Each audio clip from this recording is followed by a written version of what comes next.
de boca de funcionarios del gobierno de Javier Milei.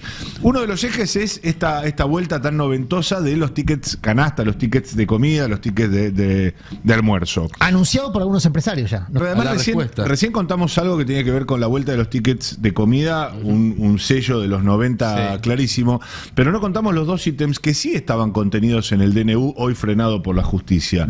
Y esos dos ítems son probablemente de una gravedad de un volumen sin precedentes. Es muchísimo peor esos dos ítems, que de nuevo no son un invento, no son lo falso que dice Federico Sturzenegger, sino que son letra de Federico Sturzenegger, en este caso reconvertida del DNU frenado a eventuales proyectos de ley. Es que a vos te pueden exigir una ampliación de la jornada laboral, no de 12 horas, puede ser 15, puede ser 25, si después de concluida esa jornada laboral a vos te dejan descansar las 12 horas correspondientes, después pueden volver a disponer de tu fuerza de trabajo. Es decir, está en los planes del gobierno, es que esa extensión horaria por encima de las 8 diarias o 48 semanales no se pague al doble. Está en otra de las reformas que está planeando Sturzenegger, que es el regreso de la capitalización privada de la jubilación, es decir, de las AFJP. Bueno. Y me fui a ver el decreto 7023.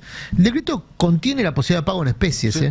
Sí. O sea que también está contenida, digo por si te hacía ruido que Sturze te había desmentido en algo. Es muy probable que, está todo escrito. Que no figuraba como tal lo de los tickets. Claro, pero permite el pago en especie. O sea ayer mencionábamos cuán lejos estamos de que Galperín le pague parte del sueldo a sus empleados en crédito para que ellos puedan utilizar en su propia plataforma. Ese es el modelo patrón de estancia que te da el ticket para que lo gastes en el almacén de la estancia. Vuelvo a preguntar. Mariano, deja de hacer lío. La semana pasada fue Ariel que hizo quilombo. Sí. Se peleó con Caputo, con Toto Caputo. Sí. ¿Fue esta semana? ¿Fue esta semana? No, fue esta semana. Yo no estaba, por eso. Bueno, hace 3 días Ari se peleó con Caputo. Ahora vos te peleás con Sturzenegger. Sí, pero Ari se peleó. Cuando vuelva Navarro nos va a retar porque nos Navarro peleamos con todo el mundo. Y dejó dicho que no nos peleáramos con nadie. Bueno, Ari se peleó con información cierta. Yo me peleé a caballo aparentemente de información falsa. Dice el ministro de Transformación y... Ya me olvidé. Puntito para Sturzenegger porque Caputo no pudo desmentir ni una coma, ni siquiera intentar desmentir una coma de lo que había publicado. Por eso digo, para mí son enojos de grado diferente. Lo que sucedió fue que parece que Sturzenegger le molestó esta información que publicamos esta semana en el Destape Web. Que comentamos acá en el pase. Sí, claro, que cuenta básicamente esto de la reforma laboral, la fase 2 sería, ya hay una primera reforma laboral. Vos fíjate qué audaz, ¿no? El gobierno libertario, algo que el macrismo no pudo llevar adelante, que intentó negociar con la CGT, algo que el gobierno de la Alianza, incluso con la ley Banelco, avanzó mucho, pero después rápidamente fue derogado. Bueno, el gobierno de Javier Milei ya tiene una reforma laboral incorporada en la ley Bases y busca, sin lugar a dudas, una fase 2 a través de una batería de leyes que empiezan a trabajar a partir de ahora. Y que muchas son las que habían quedado por el camino de la redacción original de la ley de bases. Bueno, ese es el dato más interesante de esta respuesta de ayer del ministro Federico Sturzenegger, cuando cita la nota que publicamos en el Destape y dice falso. Después no quiso contestar, nosotros le ofrecimos una entrevista del modo que él le pareciera más útil. No diré que declinó porque omitió responder directamente, pero hubiera sido muy interesante que contestara, por un lado, qué era lo que le parecía falso de información suministrada por fuentes que están seguramente hasta más que Sturzenegger involucrados en esta temática cotidiana, y si le parecía todo falso, porque al fin y al cabo nosotros lo que publicamos fueron al menos 3 ejes de esta nueva reforma laboral que busca el gobierno. 2 de esos ejes estaban contenidos taxativamente en el DNU 70/23, que, puntos suspensivos, redactó Federico Sturzenegger. De hecho, estaba parado en la cadena nacional el día que se anunció, ¿no es cierto? Ahí al lado de... Sin ser funcionario. Sin ser nada. Absolutamente. Nada. Entonces, ahí es donde me parece que hay una inconsistencia en la respuesta del gobierno, en este enojo, que fue un enojo que trascendió, después vamos a ver seguramente otras personalidades. Entonces me interesa repetir, porque así retiramos la sanción, porque si publicaste información falsa... hay que sancionarte. Correcto. No, mentira. Entonces, está portando mal, será claro. No, entonces lo que vos publicaste está contenido en el decreto que está ahí judicializado. Está judicializado y está suspendido solo en el apartado laboral. Exacto. En algunos aspectos del apartado laboral. El resto del decreto a tratar de hacerlo bien sencillo. Claro. El DNU contenía una cantidad de normas y contiene... Muchos están vigentes, están activos, como siempre dice Ari, ¿no? Están operativos. Muchos, sí, excepto el capítulo laboral. Excepto el capítulo laboral. Y tenía ya adelantaba una reforma laboral de un sesgo profundamente regresivo, brutalmente flexibilizador, que palabras más, palabras menos, destrozaba la vigencia de la ley de contrato de trabajo, si quieren lo podemos desarrollar, entre otras prerrogativas que hacen a las salvaguardas de los trabajadores, individualmente y colectivamente. En ese decreto que Sturzenegger asumió como propio, recuerdo la foto y el video de Sturzenegger ufanándose la pila de papeles, todo lo que iban a hacer. Ese decreto contenía esto que vos publicaste como novedad, porque al estar frenado en la justicia, lo que va a intentar Sturzenegger es sacarlo por ley. Bueno, la Cámara Laboral frenó el capítulo laboral en su totalidad. Lo que nosotros contamos es que mientras tanto el gobierno trabaja en la reglamentación del capítulo laboral de la ley bases, avanza y quiere hacerlo en los próximos meses con leyes específicas que respondan en buena medida al texto del DNU, que es lo que está frenado. ¿Y qué es lo que desmiente? Si está todo escrito. Bueno, los puntos que nosotros contamos en el destape tienen que ver con 3 ejes, para ser muy gráficos.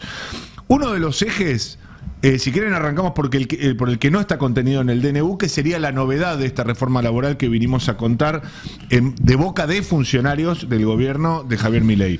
Uno de los ejes es esta vuelta tan noventosa de los tickets canasta, los tickets de comida, los tickets de almuerzo. Anunciado por algunos empresarios ya. Nosotros lo contábamos, vos lo mostrabas, ¿no, Nico? Hace poco. Empresarios que ya están diciendo, yo voy a pagar si puedo pagar. En Córdoba, en los medios de la Universidad de Córdoba, con vales del hipermercado Libertad. La idea básicamente es volver a instalar con fuerza los ítems no remunerativos. ¿Con qué lógica? Una lógica muy libertaria, por otro lado, es vamos a darle ingreso a los trabajadores que les genere menos costo a los empresarios. En una supuesta tesis de win-win, donde vos le ponés algo en el bolsillo y a cambio el empresario gasta menos plata. Claro, lo que no dicen es que la política del ticket canasta, del ticket restaurante, desfinancia por completo la seguridad social y encausa el gasto del trabajador, es decir, no le deja libertad sobre la utilización de sus ingresos. Es clave lo que vos decís del financiamiento de la seguridad social, porque mientras te vende esta reforma, el gobierno dice que el sistema previsional no es sostenible y por eso hay que elevar la edad jubilatoria, etcétera. La incorporación de ítems no remunerativos en el sueldo, porque de eso se tratan los tickets, no hace otra cosa que bajar los costos de los aportes. Entonces, si ya tenés el sistema de jubilación detonado, entre comillas, ¿por qué estás avanzando con una reforma laboral que te lo desfinancia todavía más? La respuesta en realidad está en otra de las reformas que está planeando Sturzenegger, que es el regreso de la capitalización privada de la jubilación, es decir, de las AFJP. Bueno, es la tesis, es el meme del que va en la bicicleta, atraviesa un palo en el medio de la rueda y se cae y dice, el de financiamiento de la seguridad social. Esto que dice Mariano respecto a la direccionalidad del gasto del trabajador es muy importante, porque eso habla de un diseño de sociedad. ¿Para qué trabajamos los trabajadores? Bueno, hay un diseño social, que es el diseño de la generación del 80, la generación que le gusta a Milei, que es la de la Argentina estancia. ¿No? El patrón que le da vales al peón para que se lo gaste en su almacén. Eso pasa hoy. La forestal. Eso pasa hoy, ¿eh? Y les hago una pregunta. Pero pará, eso pasa hoy contra la ley. Si se legaliza, el retroceso es absoluto. Bueno, Entonces, quiero decirle a los trabajadores, porque hay muchos trabajadores que no creen que esto no lo ven, digamos, porque obviamente en la urgencia no le podemos exigir a los trabajadores además que tengan lucidez política. Pero sí a la conducción de los trabajadores. Exactamente. Les quería preguntar, porque hoy hay reunión del Consejo Directivo de la CGT. ¿Qué debería hacer la C? Pero te adelantaste mucho, todavía no terminamos con la reforma laboral, ¿eh? Podemos ir a hablar de lo que va a suceder hoy. Repasemos rápido los capítulos más importantes de la reforma y pasamos a. Pero porque además recién contamos algo que tiene que ver con la vuelta de los tickets de comida, un sello de los 90 clarísimo, pero no contamos los dos ítems que sí estaban contenidos en el DNU, hoy frenado por la justicia. Y esos dos ítems son probablemente de una gravedad de un volumen sin precedentes. Es muchísimo peor esos dos ítems, que de nuevo no son un invento, no son lo falso que dice Federico Sturzenegger, sino que son letra de Federico Sturzenegger, en este caso reconvertida del DNU frenado a eventuales proyectos de ley. Dos ítems muy concretos. El primero de ellos, la ampliación de la jornada laboral. Sí. Hoy la jornada laboral legal en la Argentina, para la inmensa mayoría de los trabajadores, por supuesto que hay algunas salvedades por estatutos y convenios específicos, es de 8 horas diarias o 48 horas semanales. ¿Sí? No podés trabajar más de 8 horas diarias o 48 horas semanales, y no es que está prohibido taxativamente que se pueda hacer, sino que lo que se trabaja por encima de eso se debe pagar como horas extra. Las horas extra también en la legislación, en la normativa laboral, imponen un recargo del 100% o más. Vos podés brindar tu fuerza laboral por encima de la jornada de trabajo. El Estado, el legislador, ha decidido penalizar ese esfuerzo extra que te demanda el empleador con un sobrepago del doble de la hora trabajada. Lo que dice el artículo 79 del DNU es que se va a incorporar como nuevo texto, a su vez, del artículo 197 bis de la Ley de Contrato de Trabajo, que decíamos se viene a destrozar en este caso, la posibilidad, yo no les llego a leer bien, dice, respetando los mínimos indisponibles de 12 horas de descanso entre jornada y jornada, es decir, que no te pueden hacer empezar una jornada menos de 12 horas después de lo que terminaste la anterior, por razones de salud y seguridad en el trabajo. Menos mal, porque si no, hasta ni eso te dejaban. Así como los límites legales, conforme a la naturaleza de cada actividad, podrán establecer regímenes que se adecúen a los cambios en las modalidades de producción, las condiciones propias de cada actividad, contemplando especialmente el beneficio e interés de los trabajadores. Claro. ¿Qué pasó además con esta publicación? Obviamente hubo una respuesta, hubo una andanada después de la aparición de Federico Sturzenegger diciendo, pero qué barbaridad, ahí lo que dice es que se mantiene el periodo de descanso. Claro, por supuesto, lo que no dice es que a vos te pueden exigir una ampliación de la jornada laboral, no de 12 horas, puede ser 15, puede ser 25, si después de concluida esa jornada laboral a vos te dejan descansar las 12 horas correspondientes, después pueden volver a disponer de tu fuerza de trabajo. Es decir, ¿cuál es el espíritu de esta modificación que se planteaba por DNU? E insisto y ratifico, se planea, y en todo caso, si ahora ha renunciado a hacerlo Federico Sturzenegger, es una excelente noticia para los trabajadores, pero está en los planes del gobierno, es que esa extensión horaria por encima de las 8 diarias o 48 semanales no se pague al doble. Básicamente es un ahorro monumental para el empleador. Una cosa respecto a esto, porque está a medio camino entre el regreso al trabajo de destajo, que era otra modalidad legal de explotación laboral de la generación del 80, así como el pago en especias, y la legislación laboral que paga por hora y no por tarea realizada. Está a medio camino esta reforma, ¿no? Porque te pagaría sin fijar límites, es decir, cada sector, cada actividad fija los límites, pero habrá algunos sectores que podrán fijar límites y otros que no. Dependerá. Claro, detrás de la falsa opción de la voluntad de lucha de los libertad de negociación entre empleador y representante gremial, se esconde que bajo un gobierno de este signo político no hay más fortaleza que la del empleador frente a cualquier. Ayer, por ejemplo, hubo una reunión de sindicatos que están comprometidos con los derechos de sus trabajadores. Sindicato aceiteros. Hubo un plenario de la Federación Aceitera con el sindicato de San Lorenzo, que es uno de los más importantes y que está fuera de la Federación. reunión. Por primera vez, todos los trabajadores aceiteros se reunieron para tomar una decisión en conjunto. ¿Por qué digo que son sindicatos que están comprometidos con la realidad de sus trabajadores? Pues son sindicatos que mejores ingresos consiguen, mejores actualizan sus salarios. No solamente ingresos, porque... No, y condiciones laborales y demás. Hoy va a haber una reunión donde están los peores representantes de los trabajadores, que son los que tienen más tradición entreguista en este sentido. Yo no lo diría en ese tono porque están todos. No, en realidad están todos hoy. Por eso. Están los entreguistas y los que no. Ah, por eso. El Consejo Directivo cobija a todos los gremios de la CGT. Hay excepciones. No, perdón, a todos no.